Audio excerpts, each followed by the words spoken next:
we got two guys here that are really into a lot of cultural history. So the irony of what I was going to say a moment ago is that, prior to the time when we weren't making cider in New England widespread, a way cider in New England or grain alcohol out in what then in the 1790s was the West, right? Pennsylvania and Western Pennsylvania, rather, Northern Virginia and all that. West of Worcester? What's that? West of Worcester? West of Worcester. So you have all these rural areas where the currency really was whatever alcohol you could make. Number one, it would preserve your agricultural product for a long period of time. People wanted it, right? So in a world where there isn't a lot of specie, there isn't a lot of coin, you could trade with it. It was an important tool in a whole bunch of different ways. And what's great is this, that the barter economy is coming back. There's so many, there are people that come and visit us that have other farms or produce other agricultural goods. And we're always talking about, hey, we're happy to trade. Like, you've got something, you know how to weld. I would love, look, I need my tanks fixed. Tell you what, I'm happy to trade, some apples or some cider for some welding time. That's coming back. These agricultural goods are becoming, currency in a sense, which, yeah, it's funny. With all the modern ways to pay for things, one of the most original, the barter system is coming back in style. Talk about Chapman for a little bit and the expansion west and how he followed it and all the different consequences to the apple. So Chapman's a fascinating character, and I highly encourage anyone to read Michael Pollan's book, The Botany of Desire. The first chapter is on apples and on the concept of sweetness. And he goes, a lot of what I know about Chapman is from that book. And I've done some research on my own as well. But he was literally an early entrepreneur. He set out along the Ohio River. And at the time, the government would grant pioneers, they'd grant them 50 acres of land, but they had to prove that they were staying on the land and not speculating, not just taking those grants and reselling them. They had to prove that they were actually living on the land and farming it. And one of the ways they could do that was by planting apple trees. Because they could say, look, I've got 3-year-old trees. I've got 5-year-old trees. I'm actually we're staying here because we can't get this crop until we're putting down roots, literally.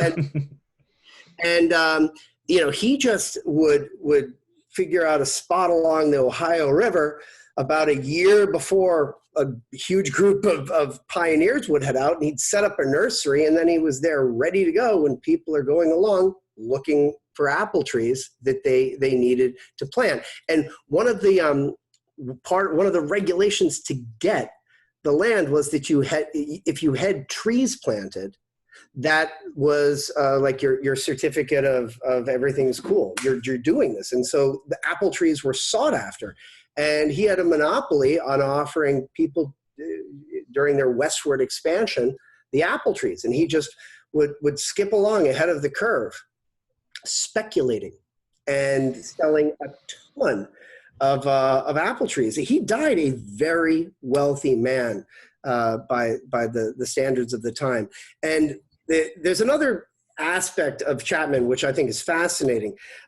Nowadays, when you buy, if you want to grow apples, you need to start with seedlings. You don't plant apple seeds. You buy a pre-existing tree, which is made by grafting a known variety of apple tree onto rootstock. So every single Honeycrisp, every single Macintosh, every single Red Delicious at one point came from a single tree. Wow.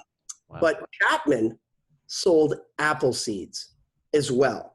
And he would go to the apple mills in the East Coast and the cider mills and collect all their apple seeds. And so when he was like going down in his canoe with burlap sacks. Those were full of apple seeds. And he was a part of the Swedenborgian church. There's actually a church in Boston right around the corner from me that's that variety.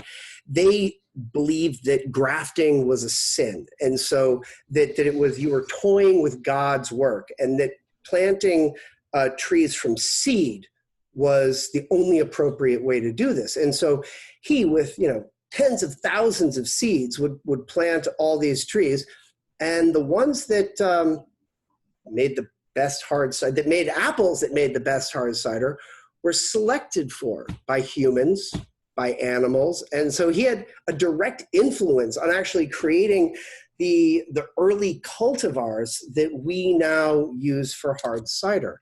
So it's not pollen goes into this. It's a really neat.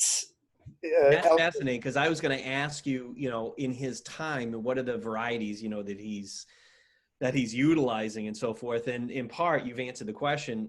We didn't talk the specific varieties, which I'm going to ask you right now, but there's a form of evolutionary selection going on, and it's based on where are we going to, because it's seeds from the cider mill, right? And it's what's predominating at the cider mill, and that's heading west.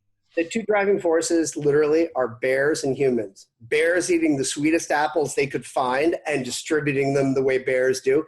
And humans also selecting their fruit for its ability to make good cider. So at the time, if somebody had a good cider, if they had a good tree that produced apples that were great for cider, they would share the scion wood from that tree with their neighbors, and trees would get local varieties like, the Franklin, the Baldwin from Baldwinville, which actually is where, Leominster, but Chapman is from right in that area of Western Mass.